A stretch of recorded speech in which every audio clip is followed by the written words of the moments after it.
Guys bitcoin की value फिर से एक बार बढ़नी शुरू हो गई है और अभी तक ये ऑलरेडी $61,000 के पार पहुंच गई है। और अगर आपको पता हो तो मार्च 2020 तक इसकी वैल्यू सिर्फ $5,000 थी, लेकिन उसके बाद इसमें लगातार बड़े बड़े जो इन्वेस्टर्स थे उन्होंने इन्वेस्ट करना शुरू किया और इसकी वैल्यू अभी 61,000 टच कर रही है। और अगर इन्वेस्टर्स की बात करें तो इसमें टेस्ला ने $1.5 बिलियन, उसके साथ साथ ही bank of New York Mellon corporation, BlackRock और मास्टर कार्ड जैसे बड़े बड़े फर्म्स ने भी बहुत हेवली इन्वेस्ट किया है। और इन बड़े बड़े फर्म्स के इन्वेस्ट करने की वजह से जो छोटे लोग हैं वो भी इन्वेस्ट कर रहे हैं और यही रीजन है कि इसका वैल्यू बहुत तेजी से बढ़ रहा है। लेकिन गाइस ऐसा एक बार पहले भी हुआ था कि 2017 के जनवरी तक बिटकॉइन की वैल्यू सिर्फ $1,000 थी, जो कि दिसंबर 2017 तक बढ़ के $20,000 के लगभग हो गई थी। लेकिन अक्टूबर 2018 तक आते आते इसकी वैल्यू फिर से गिर के $5,000 हो गई थी।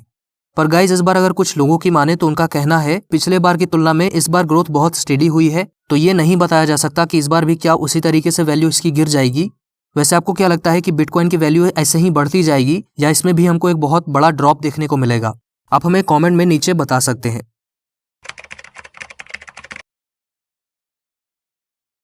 गाइज एक अपडेट OnePlus की तरफ से भी है।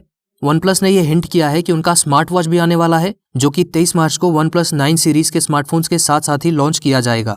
तो गाइज हुआ कुछ ऐसा कि OnePlus ने एक फोरम पोस्ट में लिखा था, this fresh edition to OnePlus family is healthy, punctual and even takes care of you while you sleep. तो उनके इसी पोस्ट के बाद से ये रूमर्स हैं कि OnePlus अपना स्मार्ट वॉच भी जल्द ही लाएगा। लेकिन गाइज इसका ऑफिशियल कोई भी अनाउंसमेंट नहीं हुई है और साथ ही साथ इसके किसी भी स्ट्रक्चर, डिजाइन या प्राइस को लेके भी कोई स्पेकुलेशंस नहीं है। तो ये देखना इंटरेस्टिंग होगा कि अगर सच में OnePlus अपना स्मार्ट वॉच लॉन्च करता है तो उसमें क्या कुछ नया होगा जो कि उसके कॉम्पिटिटर्स से उसको अलग बनाएगा, और इससे भी ज्यादा इंपॉर्टेंट कि उसकी प्राइस कितनी होगी।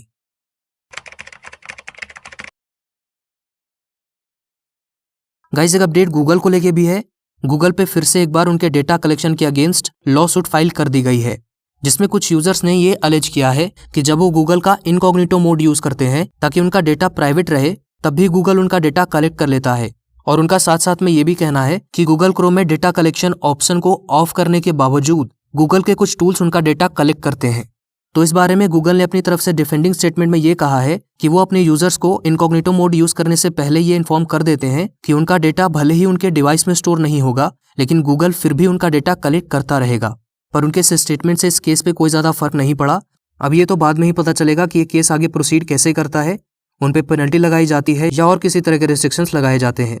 वैसे दोस्तों अब डेटा प्राइवेसी को लेके गवर्नमेंट्स बहुत ज्यादा स्ट्रिक्ट हो गई है, क्योंकि अभी हाल ही में डेटा प्राइवेसी वायलेशन के लिए फेसबुक के ऊपर $650 मिलियन की पेनल्टी लगाई गई थी।